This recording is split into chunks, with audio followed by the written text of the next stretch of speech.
Hi friends, welcome to trading pro Telugu channel.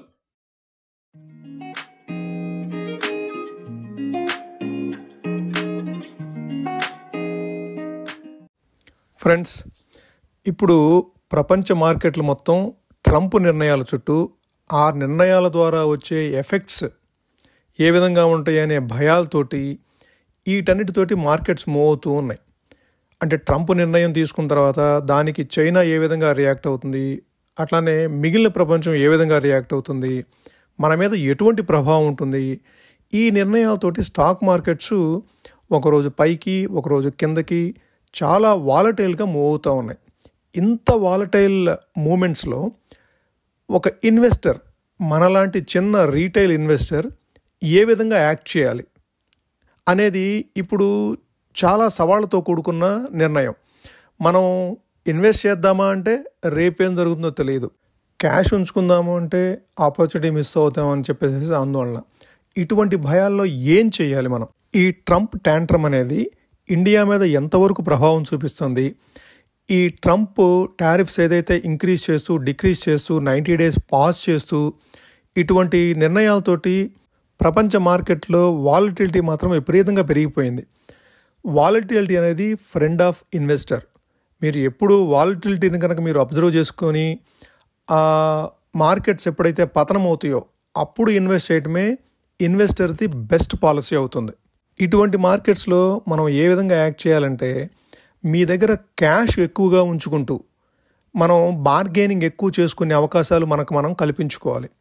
For example, మీకు Amazon sale లాంటివి వచ్చినప్పుడు మనకు కావాల్సిన ప్రొడక్ట్స్ని తక్కువ ధరలో కొనుక్కోవడానికి మనం ఎక్కువ ప్రయత్నం చేస్తూ ఉంటాం కదా. అట్లానే స్టాక్ మార్కెట్లో ఇట్లాంటి వాలటిలిటీ ఉన్నప్పుడు, స్టాక్స్ తక్కువ రేట్లో దొరికినప్పుడు మనం అక్యుములేట్ చేసుకోవడం స్టార్ట్ చేసుకోవచ్చు. అటువంటి ఆపర్చునిటీస్ కోసము క్యాష్ ఎప్పుడు దగ్గర ఉంచుకోవాలి. ఈ క్యాష్ ఉంచుకోవటం వల్ల ఆపర్చునిటీ వచ్చినప్పుడు మనం మిస్ కాకుండా మన ఇన్వెస్ట్మెంట్ని కంటిన్యూ చేసుకోవచ్చు. ఇటువంటి సమయాల్లోనే మనము సెక్టార్స్ చర్నింగ్, మనము పర్ఫామ్ చేసే సెక్టార్స్ ఐడెంటిఫై చేసుకొని ఆ సెక్టార్స్లో ఉన్న స్టాక్స్ని మనం వాచ్ లిస్ట్లో యాడ్ చేసుకుంటూ, అటువంటి స్టాక్స్లో అంటే ఏ సెక్టార్స్ ప్రాపర్గా అంటే ఫ్యూచర్ కరెక్ట్గా ఉంటుందనే సెక్టార్స్ని చూస్ చేసుకొని ఆ సెక్టార్స్లోకి మన ఇన్వెస్ట్మెంట్స్ని ఫ్లో చేసుకుంటూ వెళ్ళాలి, స్లోగా గ్రాడ్యువల్గా. మనకు తెలుసు మార్కెట్ ఏ పరిస్థితుల్లో అయినా సరే మార్కెట్ డ్రాప్ అవ్వచ్చు. నెక్స్ట్ 3-4 yearsలో మార్కెట్ రిటర్న్స్ ఎక్కువ వస్తాయా అంటే చెప్పలేం. అంత విపరీతం. ఇంతకుముందు ఏదైతే 2020 నుంచి 2024 వరకు ఏదైతే రిటర్న్స్ వచ్చినాయో, హై రిటర్న్స్ ఇచ్చిందో మార్కెట్, అంత రిటర్న్స్ మాత్రము మార్కెట్లో ఉండకపోయే అవకాశం ఉంది. ప్రస్తుతము ఇటువంటి టారిఫ్ ఓరియంటెడ్ ఎకానమీలో ఏదైతే ఉన్నామో ఇప్పుడు మనము చూజ్ చేసుకోవాల్సిన సెక్టార్స్ ఏ విధంగా ఉండాలంటే, డొమెస్టిక్ ఓరియంటెడ్ కంపెనీస్. అంటే అవి ఎక్కువ మన డొమెస్టిక్ అంటే ఇండియాలోనే సర్వ్ చేసే కంపెనీస్ కనుక ఉంటే గ్లోబల్ ట్రెండ్స్కి ఇబ్బంది లేకుండా, అంటే గ్లోబల్ ట్రెండ్స్ ఏదన్నా పాజిటివ్గా టర్న్ అయినా నెగిటివ్గా టర్న్ అయినా, పాజిటివ్గా టర్న్ అయితే ఎట్లాగో లోకల్ కంపెనీలో కూడాను ఆటోమేటిక్గా పాజిటివిటీ అనేది స్ప్రెడ్ అవుతుంది. అదే నెగిటివ్గా టర్న్ అయితే లోకల్ అంటే డొమెస్టిక్ ఫేసింగ్ కంపెనీస్కి అంత నెగిటివిటీ ఉండదు. ఫర్ ఎగ్జాంపుల్, మనం బ్యాంక్స్ తీసుకోండి. బ్యాంక్స్ అన్నీ కూడాను లోకల్గానే ఎక్కువ సర్వ్ చేస్తాయి. చాలా బ్యాంక్స్ మన ఇండియాలో ఎస్టాబ్లిష్ అయిన చాలా banks, majority of the banks local కస్టమర్స్కే సర్వ్ చేస్తాయి. సో అటువంటి సెక్టార్స్ని మనము చూజ్ చేసుకొని, ఇప్పుడు సపోజ్ ఫర్ ఎగ్జాంపుల్ మీరు ఫార్మా తీసుకున్నారు అనుకోండి. ఫార్మా ఎక్కువ ఎక్స్పోర్ట్ ఓరియంటెడ్. ఇటువంటి ఎక్స్పోర్ట్ ఓరియంటెడ్ బిజినెసెస్లో ఇంటర్నేషనల్ ట్రెండ్స్ని బట్టి ఈటి బిజినెస్ ఆధారపడి ఉంటుంది. వాటి బిజినెస్ ప్రాపర్గా రన్ అవ్వాలంటే గ్లోబల్ ఎన్విరాన్మెంట్ అనేది ప్రాపర్గా ఉండాలి. అదే మన డొమెస్టిక్ సెక్టార్స్ కనుక తీసుకుంటే, డొమెస్టిక్ బిజినెస్లో డొమెస్టిక్ డెసిషన్స్ మీదే, అంటే మన సెంట్రల్ గవర్నమెంట్ తీసుకునే నిర్ణయాల మీద ఆధారపడి మాత్రమే మన డొమెస్టిక్ బిజినెస్ అనేది ఉంటుంది. కాబట్టి ఇప్పుడు ప్రస్తుతం పరిస్థితుల్లో ఈ ట్రంప్ ట్యాంట్రమ్ ఏదైతే మనకు నడుస్తూ ఉందో, ఈ పరిస్థితుల్లో మీరు డొమెస్టిక్ ఓరియంటెడ్ కంపెనీస్ మీద మీరు ఇన్వెస్ట్మెంట్ చేస్తే మీకు ఫ్యూచర్లో ఫ్లక్చువేషన్స్ వచ్చినా సరే మరలా అవి రికవరీ అవ్వడానికి ఈజీగా ఉంటుంది. అయితే ప్రస్తుత పరిస్థితుల గురించి అంత విపరీతంగా వర్రీ అవ్వాలి అంటే అంత విపరీతంగా వర్రీ అవ్వాల్సిన అవసరం అయితే లేదు. Things will settle down. మనకి రాబోయే రోజుల్లో సొల్యూషన్ అనేది, ప్రతి సమస్య కూడాను సొల్యూషన్ ఉంటుంది.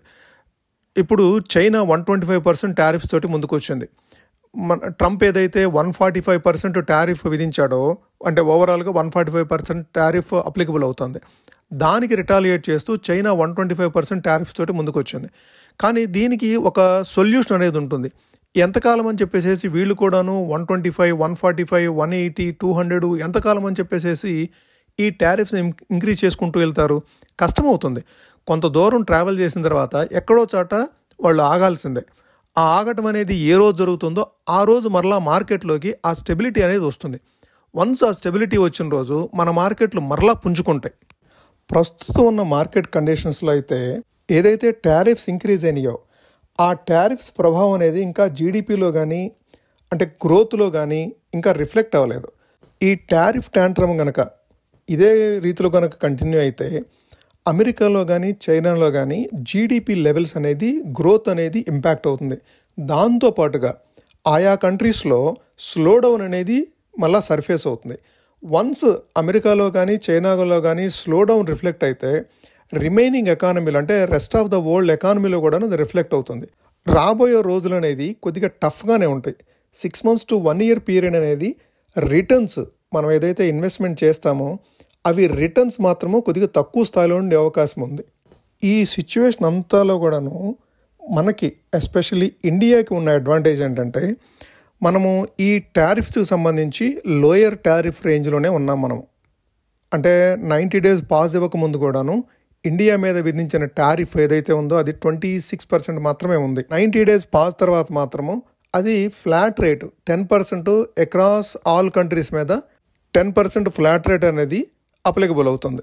రాబోయే రోజుల్లో ఫండ్ ఫ్లోస్ ఏదైతే ఉన్నాయో, అంటే ఇంటర్నేషనల్ లెవెల్స్ నుంచి ఫండ్ ఫ్లోస్ ఏదైతే ఉన్నాయో ఇప్పటి వరకు ఇండియా కంటే కూడాను చైనా బెటర్ పొజిషన్లో ఉందని చెప్పేసి ఇప్పటి వరకు ఏదైతే ఫండ్స్ ఫ్లో అయినాయో ఇక నుంచి చైనా కంటే కూడాను ఇంటర్నేషనల్ ఫండ్ హౌసెస్ నుంచి మెజారిటీ ఆఫ్ ద ఫండ్స్ ఇండియాకి ఫ్లో అయ్యే అవకాశం ఎక్కువ ఉంది.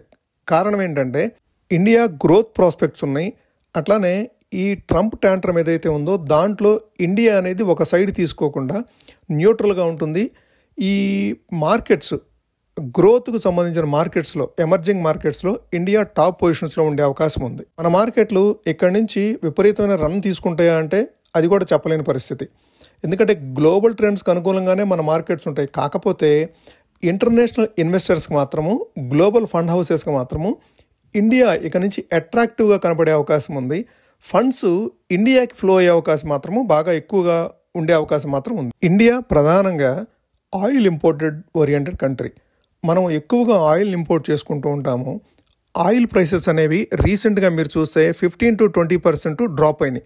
అది మన జీడిపి గ్రోత్కు సంబంధించి 60 to 70 basis points అనేది మనకి జీడిపి గ్రోత్లో ఈ ఆయిల్ ప్రైసెస్ కరెక్షన్ అనేది ఉపయోగపడుతుంది మనకి.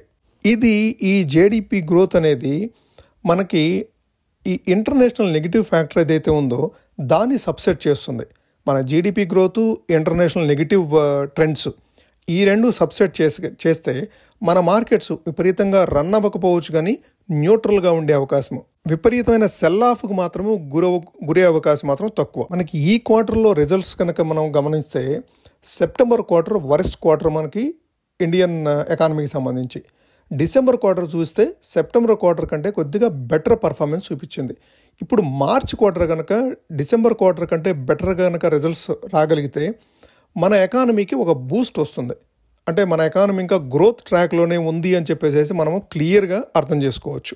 కాబట్టి మీరు ఇన్వెస్ట్మెంట్ చేయదలుచుకుంటే స్లోగా, గ్రాడ్యువల్గా ఇప్పటి నుంచైనా సరే మీరు ఐడెంటిఫై చేసే సెక్టార్స్ మీకు ఏదైనా ప్రాఫిట్స్లో ఉంటే, మీ దగ్గర ఉన్న స్టాక్స్ కానీ మీ పోర్ట్ఫోలియో కానీ ప్రాఫిట్స్లో ఉంటే స్లోగా ప్రాఫిట్ బుక్ చేసుకుంటూ ఉంటాం. అంటే every now and then profits book చేసుకోవడం అనేది బెటర్ స్ట్రాటజీ అవుతుంది.